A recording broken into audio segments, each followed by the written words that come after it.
Alright, folks, time to once again end it off in our sending you off with a little hilarity, silly news, and dumb tweets. And we're going to start with a story that came out within the last couple of weeks from China.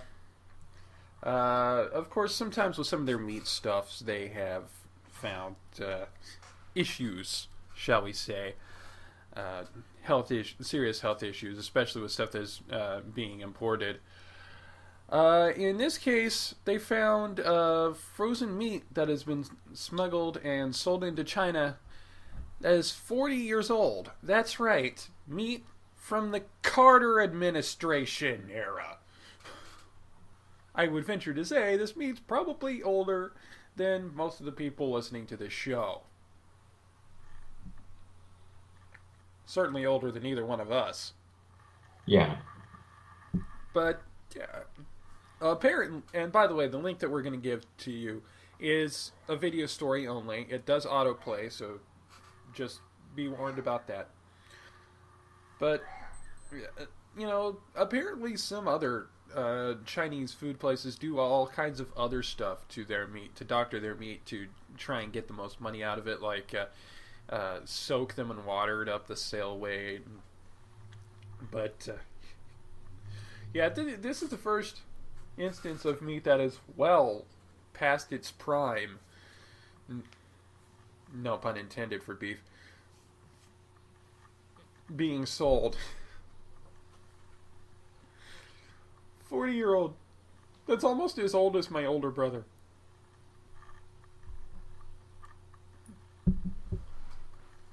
Yeah. That's... let's move on from that rather gross note to something kind of ironic, actually. Firefighter accused of reporting fake fire for money. This one comes to us from South Amherst, Ohio.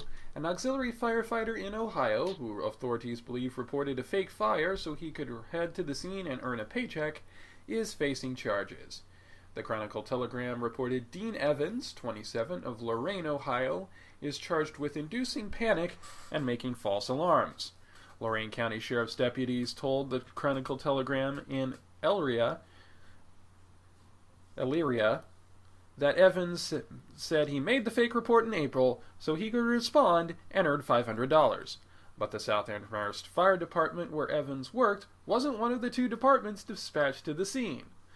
Police reports say investigators traced the 911 call to a number that Evans had listed on his auxiliary firefighter application. There's so many ways that this went wrong. First of all, I realize you're trying to ensure job security here. You know, it's a fragile job market. You want to make sure you can do everything you can to make sure that your job is secure. Unless that job is a civil service. If you're a police, you don't fake burglaries. If you're an ambulance driver, you don't fake injuries. You don't fake people getting injured. If you're a firefighter, you don't either fake or set fires. Well. And to make matters worse, like the story said, it was traced to a number that he had listed on his application. That is basically the low-tech version of putting evidence of your crime on Facebook. You have easily made this crime traceable back to you, you idiot. And the thing is, I mean, he's 27. That's round about your age, David. That's old enough to know better. Yeah, I know. About a year younger than me. Yeah. I mean, I've known some people who've done some dumb shit before at places that I've worked, but they're usually vastly younger than me. In fact, it's usually people who are working places as their first job that are being stupid there. They're doing dumb shit. This guy's old enough to know better. Yeah, he is.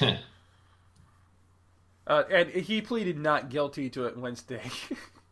Which, honestly, What? You're honest. You're honestly gonna pull a Shaggy from the '90s and say that it wasn't you? Why not? Ugh. And last but not least, I'm sorry for your nightmare fuel, people, but sometimes, apparently, when you're knocked out on the surgery table, your doctors may be saying things about you that you're probably going to be glad you didn't know. Unfortunately, this man found out about those things. Man awarded $500,000 after doc mocks him. A Virginia man won a $500,000 lawsuit against an anesthesiologist and her practice after he unknowingly recorded them mocking and intentionally misdiagnosing him while he was unconscious, according to the Washington Post. The man, identified as DB in court records, went to Dr. Tiffany Ingram's Reston practice in April 2013. Court documents say DB recorded the procedure, wanting to capture the doctor's instructions for post-operative care. He forgot to stop recording once he went under. DB listened to what Dr. Ingram and her assistants were saying about him on his drive home. After 5 minutes of talking to you in pre-op, I wanted to punch you in the face and man you up a little bit, Ingram said after he was unconscious, according to the released audio. Dr. Ingram told her staff to write that he had hemorrhoids, which DB did not. The staffers are heard mocking patients at large for their gullibility and over-reliance on medical advice from the internet. The Washington Post reported that Ingham, 42, no longer works at that practice. She relocated to a practice in Tavares, Florida, but it's unclear where she is working now. If this lawsuit is any indication, she probably won't be working much of anywhere ever. So yeah, let's follow the timeline again here. Man's like, okay, I'm going to make sure that I've got the post-operative care down pat.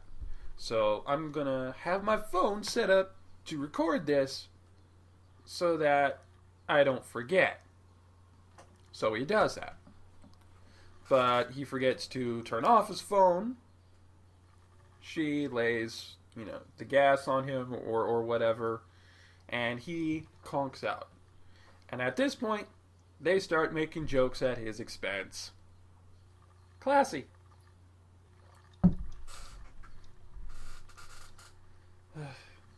Yeah, intentional misdiagnosis is one thing, but I will give them one thing. Sometimes you can read stuff on the internet that makes you think that you've got something that you don't actually have. However, that does not mean you necessarily have the right to poke fun at it, basically in front of their face, even when that face is incapacitated. Not only does this guy deserve the $500,000 that he got, I honestly hope that this person loses their medical license over this, because that's all kinds of unprofessional. There are certain professions where being unprofessional can be really, really, really damaging. Being an anesthesiologist or a doctor of any kind is one of them. Yeah.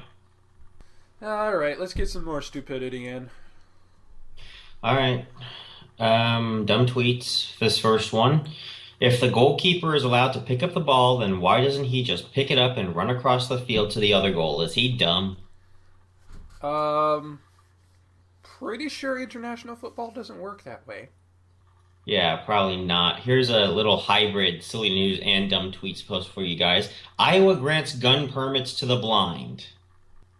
I'll just let that one simmer a little bit.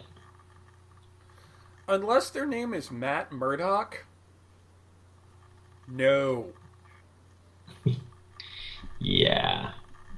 We talked about the gay marriage stuff in a special earlier about gay marriage being legal. Which, by the way, we do have a video where we do a full discussion of it. We are going to link to that on here. If you haven't already watched it right now, we would like to encourage you to do so. Legalize gay marriage. You might as well legalize murder. Legalize stealing. With some ellipses there. And actually, that reminds me. I've seen a fair number of tweets from people who, in the wake of that, said, gay marriage is legal in the United States, well, I'm moving to Canada. Little problem there. See, Canada's kind of already got same-sex marriage. Yeah. Has for about 10 years. Yeah. Was like the third country to accept it, or fourth, So, something like that. yeah, you think you... and by the way, to the same people who were mad about this, because this was also a pretty hot button issue this past week that the Supreme Court also upheld. Canada has national health care. Yeah, another thing that they don't like. So if you don't like gay marriage and national health care, I got news for you, son. Might want to move to Mexico. Oh, right, they legalized gay marriage too. At this point, you're pretty much stuck moving to Russia. Or an Asian country. Although I got news for you on Russia. They're acting like the Soviet Union 2.0. Pretty much. And finally, fun fact for you guys, and a little response from someone. You are 22 times more likely to be killed by a cow than by a shark. And one of the responses is, this is true. My ex chased me with a knife once. I didn't... And that's dumb tweets. You know what would be even scarier than either a cow or a shark? What? A cow shark. There's your free next Asylum movie, sci-fi. Cow shark. Yeah. Once they're done making Sharknado series, cow shark. Oh, jeez. All right, we'd like to remind you that if you want to talk back to us, let us know what you like about the show, give us kind critiques. There are so many ways you can do that.